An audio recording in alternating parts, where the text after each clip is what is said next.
ಬಿಕ್ಲು ಶಿವ ಕೊಲೆ ಪ್ರಕರಣಕ್ಕೆ ಸಂಬಂಧಪಟ್ಟಂತೆ ಭೈರತಿಗೆ ಅತಿದೊಡ್ಡ ಸಂಕಷ್ಟ ಎದುರಾಗಿದೆ. ಭೈರತಿ ನಿರೀಕ್ಷಣಾ ಜಾಮೀನು ಅರ್ಜಿ ವಿಚಾರಣೆ.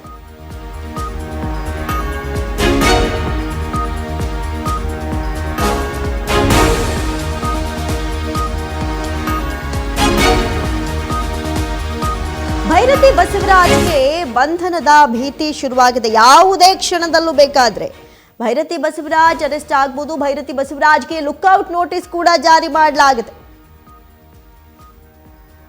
ಕ್ಷಣಕ್ಕೂ ಒಂದ್ ಕಡೆ ಪರಿಸ್ಥಿತಿ ಬಿಗಡಾಯಿಸ್ತಾ ಇದೆ. ಆದರೂ ಕೂಡ ಸಿಐಡಿ ಅಧಿಕಾರಿಗಳಿಂದ ಈಗಾಗಲೇ ಲುಕ್ಔಟ್ ನೋಟಿಸ್ ಅನ್ನ ಜಾರಿ ಮಾಡಲಾಗಿದೆ. ಜಾಮೀನು ಅರ್ಜಿ ವಜಾ ಬೆನ್ನಲ್ಲೇ ನೋಟಿಸ್ ಅನ್ನ ಜಾರಿ ಮಾಡಲಾಗಿದ್ದು, ಯಾವುದೇ ಕ್ಷಣದಲ್ಲಿ ಮಾಜಿ ಸಚಿವ ಭೈರತಿ ಅರೆಸ್ಟ್ ಆಗುವಂತಹ ಸಾಧ್ಯತೆಗಳು ದಟ್ಟವಾಗಿದೆ.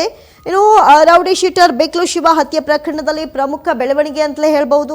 ಒಂದು ಕಡೆ ಪ್ರಕರಣದ ಪ್ರಮುಖ ಆರೋಪಿಯಾಗಿರುವಂತಹ ಮಾಜಿ ಸಚಿವ ಹಾಗೂ ಹಾಲಿ ಬಿಜೆಪಿ ಶಾಸಕ ಭೈರತಿ ಬಸವರಾಜ್ ವಿರುದ್ಧ ಸಿಐಡಿ ವಿಶೇಷ ತನಿಖಾ ದಳ ಲುಕ್ಔಟ್ ನೋಟಿಸ್ ಅನ್ನ ಕೂಡ ಜಾರಿ ಮಾಡಿರುವಂಥದ್ದು. ನಿರೀಕ್ಷಣಾ ಜಾಮೀನು ಅರ್ಜಿ ಕೋರ್ಟ್ನಲ್ಲಿ ವಜಾಗೊಂಡಂತಹ ಬೆನ್ನಲ್ಲೇ ಬಂಧನದ ಭೀತಿಯಿಂದ ನಾಪತ್ತೆಯಾಗಿರುವಂತಹ ಭೈರತಿ ಇನ್ನೂ ಕೂಡ ಸಿಕ್ಕಿಲ್ಲ. ಸದ್ಯಕ್ಕೆ ಲುಕ್ಔಟ್ ನೋಟಿಸ್ ಅನ್ನ ಕೂಡ ಜಾರಿ ಮಾಡಲಾಗಿದೆ. ಯಾವುದೇ ಕ್ಷಣದಲ್ಲೂ ಬೇಕಾದರೂ ಅರೆಸ್ಟ್ ಆಗುವಂತಹ ಸಾಧ್ಯತೆಗಳು ದಟ್ಟವಾಗಿದೆ.